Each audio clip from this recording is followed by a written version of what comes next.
certainly our restorative justice is an invitation. And I think this is one of the reasons why we actually don't want people starting with the harm. So if I'm used to being in circle to build community, if I'm used to being in circle to speak and to build connections with my classmates and others in my school community, then when there's harm done, I'm actually more likely to join the circle to address the harm. But because it can't be forced, we don't say, because we don't want restorative justice, we don't want circles to be seen as just another form of punishment. And when you mandate that somebody does something, that you have to sit in this circle, then that is forcing them to do it. And that is punishment. And so we always extend the invitation. Maybe the person who committed the harm isn't ready to sit with folks yet, and that's okay. You continue to extend the invitation.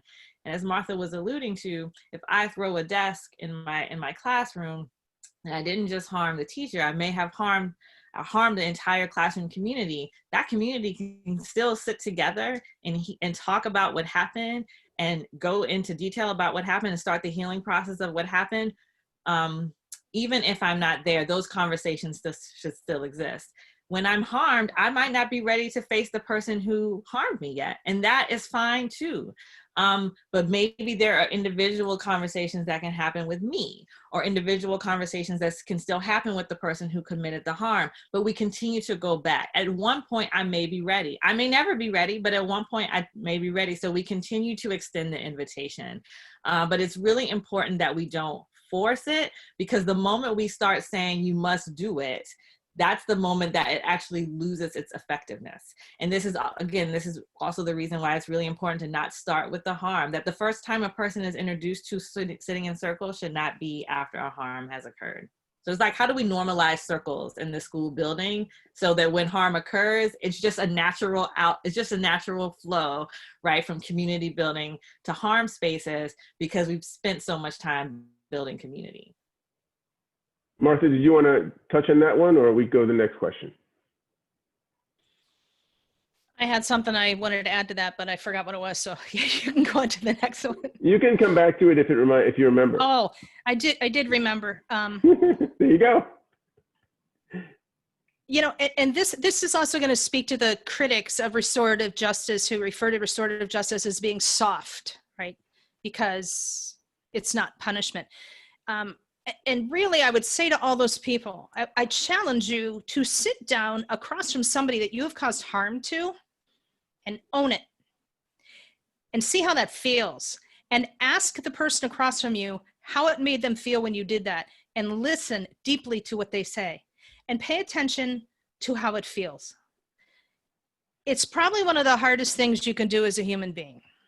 And I am one of those people, honestly, that has a heck of a time apologizing to somebody. I hate it. I know how hard it is, and I know how my body feels when I have to do it. And there are kids who, given a choice to be part of a restorative process or take a suspension, have said and documented in studies, they took the suspension because it's easier. So if you want to talk about what's hard and what's soft, punishment's soft, punishment's easy, it's fast, and it is 100% ineffective. If you want to talk about what's hard on kids, and what's hard on adults, create a space for people to own their stuff and ask the question, what do I need to do to make this right? And then you'll understand just how darn hard this is. And then you'll also understand why so many people would just rather stay with the punitive system, because that's what's easy.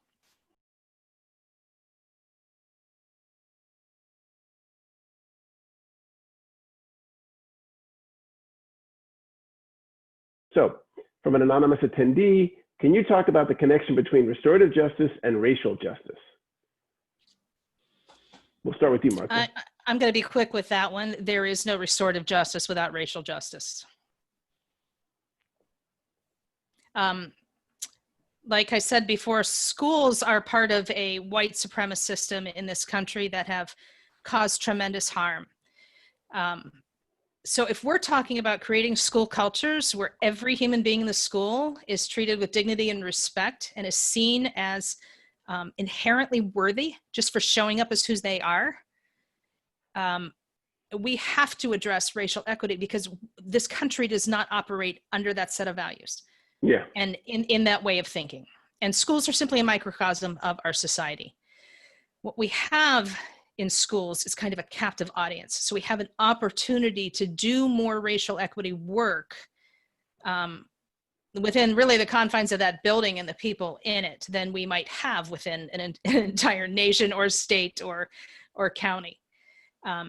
But there's a new book out called Colorizing Restorative Justice that has been a critique of the whiteness that has been inherent in restorative justice and the harm that has been done to people of color. And most of us are now on board in agreement that without racial equity, you don't have restorative justice.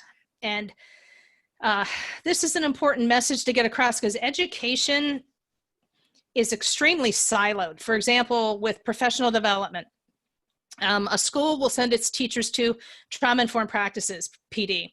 Then they'll send them to social emotional learning, SEL. Then they'll do RJ. Then they'll do racial equity. And they're seeing these things as individual things. And what they really need to be doing is seeing these things as collectively, as a whole, as all integrated, interconnected, interactive parts of creating a more just and equitable learning environment within that school.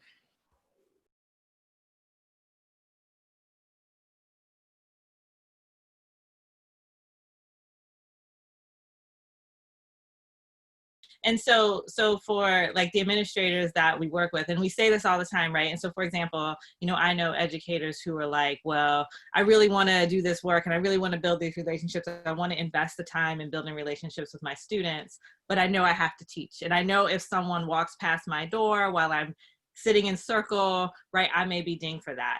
And then that is the reason though that we talk to their building leaders, their principals, right? Because if you have a principal who believes in this work, then when they walk past your door and they see you sitting in circle, they're actually not going to ding you.